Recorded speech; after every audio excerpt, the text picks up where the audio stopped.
Paulo, walang katapusang pagmamahal at tapat na pag-aalaga ang ibinibigay kay Kimi.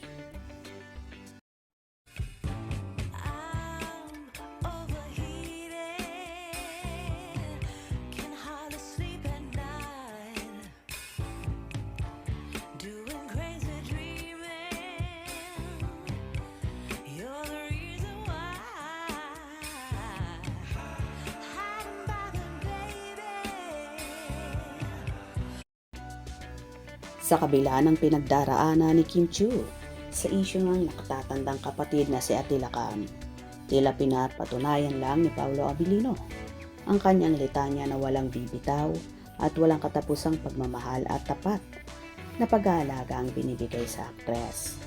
Kaya, madaling nakabangon si Chinita Princess sa kanyang mabigat na pinagdaraanan dahil sa ikinaso niyang qualified theft sa kanyang ate Cam. Mabigat man sa loob ng actress pero kailangan niya itong gawin para sa ikabubuti ng marami. Dito naman mapapatunayan ang tapat at totoong pagmamahal ni Paulo na hindi iniwan ang dalaga. Bagkos palaging nasa likod niya ang aktor at nakasuporta at nagbibigay payo sa multimedia idol. Sa mundong mapagkunwari kung saan ang mga ngiti ay madaling pikein, ang mga pangako ay madaling sirain, may isang tagpo ng pag-ibig at katapatan na tumatagos sa kasikatan ng showbiz. Ang pag-aalaga ni Paolo Abilino kay Kimi sa gitna ng matinding pagsubok. Isang linggo nang lumipas. Isang linggo kung saan ang bahay ni Kimi ay hindi lang nagsilbing tirahan, kundi isang kuta laban sa sakit at kalungkutan. At sa loob ng mga panahong ito, ang lalaki nagpatunay ng kanyang pagmamahal at dedikasyon ay walang iba kundi si Paolo. Ang aktor na kadalasang pinupuri dahil sa kanyang talento sa pag-arte ay nagpakita ng isang role na mas totoo at mas mahalaga pa kaysa anumang script ang maging isang matatag na kasangga. Ayon sa mga malapit sa sitwasyon, ang mga araw at gabi ni Kimi ay puno ng luha. Ang aktres na kasanayan nating makita na laging nakangiti at masigla ay dumaraan sa isang mabigat na pagsubok na nagdulot ng matinding kalungkutan sa gitna ng bighati. Ang tanging kailangan niya ay isang masasandalan, isang lalaking handang ipaglaban siya at alagaan ng walang pag-aalinlangan. At sa biyaya ng Diyos, ang lalaking iyon ay si Paulo. Ang desisyon ni Paulo na pansamantalang manatili sa bahay ni Kimi ay hindi lang isang simpleng pagpapakita ng suporta. Ito ay isang deklarasyon ng walang katapusang pagmamahal. Sa ganitong sitwasyon kung saan ang isang tao ay nasa bingid ng emosyonal na pagsubok, doon lumalabas ang tunay na kulay ng pagkatao.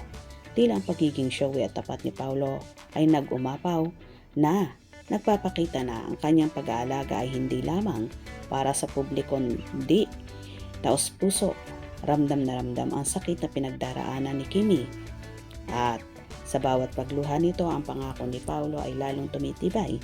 Hindi kita iiwanan, lalo na't ngayon ka mas kailangan. Ang kwento ng suportang ito ay nagbigay ng liwanag sa madilim na bahagi ng buhay ni Kimi. Subalit nagdulot din ito ng isang mahalagang mensahe sa publiko, lalo na sa mga haters. Ang panawagan na itigil ang bashing at ibigay ang respeto. Sa kabila ng personal na krisis na kanyang kinakaharap, patuloy pa rin ang pag-ulan ng mga negatibong komento at bashing kay Kimi. Subalit mariing ipinapaalala ng mga tagahanga at maging ng mga nakakakilala sa sitwasyon, itigil ang bashing.